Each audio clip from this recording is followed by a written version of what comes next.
Bonjour à tous.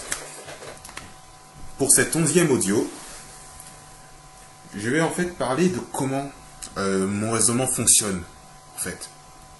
Parce que si pour certaines personnes mon raisonnement est particulier et difficile à suivre, vous comprendrez mieux après cet audio. Je vais parler du raisonnement en spirale qui m'anime. Comme je vous l'ai dit dans ma première audio, je veux dépasser la logique binaire des choses. Je veux aller plus loin. Parce que se cantonner à un seul camp, ça ne va pas avancer le schmilblick. On est d'accord? Donc je disais que mon raisonnement était celui de la spirale. Parce que pour moi, l'évolution temporelle n'est pas linéaire en fait. Il y a en fait, au cours de cette évolution temporelle non linéaire, de faux éternels retours.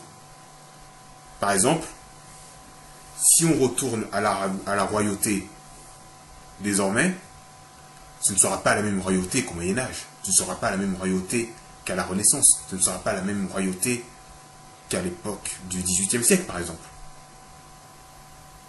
Des changements se seront accumulés et auront fait que la royauté a changé, tout simplement.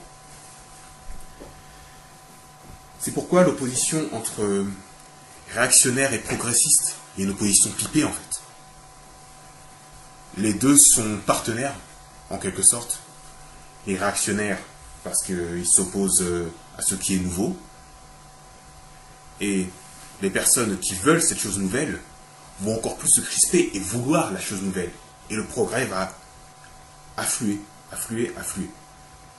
Et le progrès, à l'inverse, va détruire ce qu'il y a dans le passé. Et les personnes qui voulaient les choses du passé vont vouloir y revenir. Donc, c'est en fait un auto-entretien du système. Progrès, regret, progrès, regret. Oui, regret est un mot. Je l'ai appris il y a peu. Ainsi, dans mon raisonnement, je m'appuie sur des valeurs qui ne changeront pas. Et je m'appuie également sur les choses qui sont à améliorer.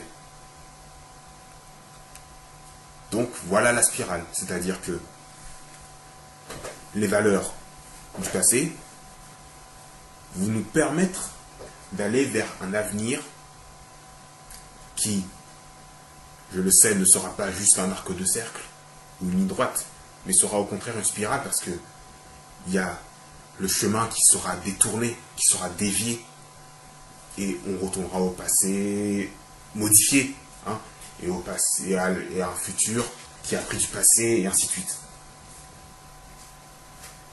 Et cette logique de spirale, en fait, je l'ai prise en compte parce que quand on se place à un instant précis du temps et que on pense à la seconde juste après, rien n'a changé.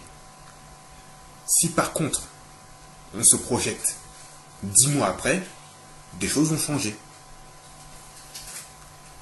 C'est en fait, quand je le représente, le regard avec les yeux collés sur la spirale. Là, quand vous avez les yeux collés sur la spirale, vous vous retrouvez avec un cercle, donc c'est comme si rien ne changeait. Mais si vous éloignez le regard, là vous voyez la spirale, là vous voyez le changement et vous voyez qu'il n'y a plus de cercle. Et c'est comme ça que je vois le monde en fait. C'est une conception, on va dire, assez philosophique. Et en fait, elle m'a plutôt pas mal aidé pour essayer de comprendre le monde tel qu'on le vit. Parce que, en plus du changement temporel, il y a aussi les phénomènes dans le monde qui sont interconnectés. Il n'y a aucun phénomène qui est de manière pure la cause d'un autre phénomène. C'est le cas de la vie biologique. Si, par exemple, dans un corps humain ou animal non humain, on enlève un organe, le fonctionnement du corps s'en trouve totalement changé. Et moi, qui ne crois pas spécialement à la théorie de l'évolution, pour moi, il n'y a aucun organe qui est apparu l'un après l'autre. Non. Pour moi, ils sont tous apparus ensemble pour créer un ensemble cohérent, un ensemble biologique cohérent. Pour moi, c'est le cas des végétaux. Pour moi, il n'y a pas un arbre qui vivait sans feuilles et les feuilles sont apparues. Non, pour moi, l'arbre est apparu avec ses feuilles. Parce que les feuilles sont, en quelque sorte, les poumons de l'arbre. Et nous, on n'a pas eu, les organes génitaux avant le cerveau, avant le cœur, avant le foie, avant la rate, avant le pancréas, avant les intestins, pour moi. Pour moi, en tout cas. Tout est dans une logique cyclique d'interdépendance. Les flux de matière qui circulent dans les différentes cellules, mais ces flux-là vont sortir de la cellule et aller dans une autre cellule. Donc, on trouve une alimentation continue. Et ça rejoint la pensée en spirale que je défends. Cette logique en spirale est aussi défendue par un agriculteur japonais qui est mort, paix à son âme, Masanobu Fukuoka, qui a développé l'agriculture naturelle. Et là, cette agriculture, il faut s'accrocher parce que ça remet en cause absolument tout ce que l'on pensait de l'agriculture. Moi-même, ça m'a beaucoup surpris. Et je me rends compte que c'est une agriculture qui demande une observation intense. Un véritable regard sur la vie dans sa globalité, un regard holiste. C'est ce regard holiste qu'avait Henry Fairfield Osborn Jr., qui a écrit le livre La planète au pillage que j'ai lu, un véritable coup de poing dans le ventre. Dune. On apprend à nouveau que les civilisations ne sont pas éternelles. Aucune civilisation n'est éternelle, aucune. L'Empire romain a chuté, la civilisation mésopotamienne a chuté, la civilisation chinoise d'autrefois a chuté. Et c'est quelque chose qui a été souvent lié à la perte des terres agricoles.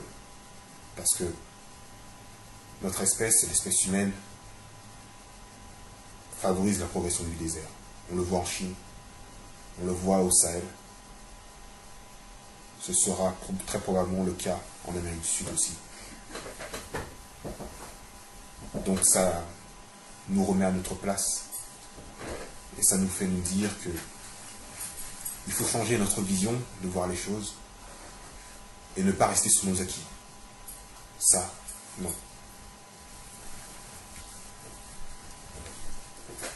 Même si Henry Fairfield Osborn Jr., vu sa logique malthusienne, il faut être honnête, a des pensées qui me semblent douteuses, mais ce n'est pas parce que quelqu'un a des pensées douteuses qu'il a faux sur toute la ligne.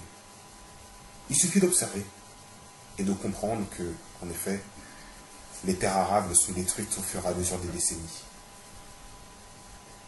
Et c'est un sujet que je développerai plus précisément dans une audio à venir. Donc voici pour le raisonnement en spirale. J'espère que ça a pu donner l'inspiration à certaines personnes. Et je vous dis à une prochaine fois. Bonne journée à vous tous.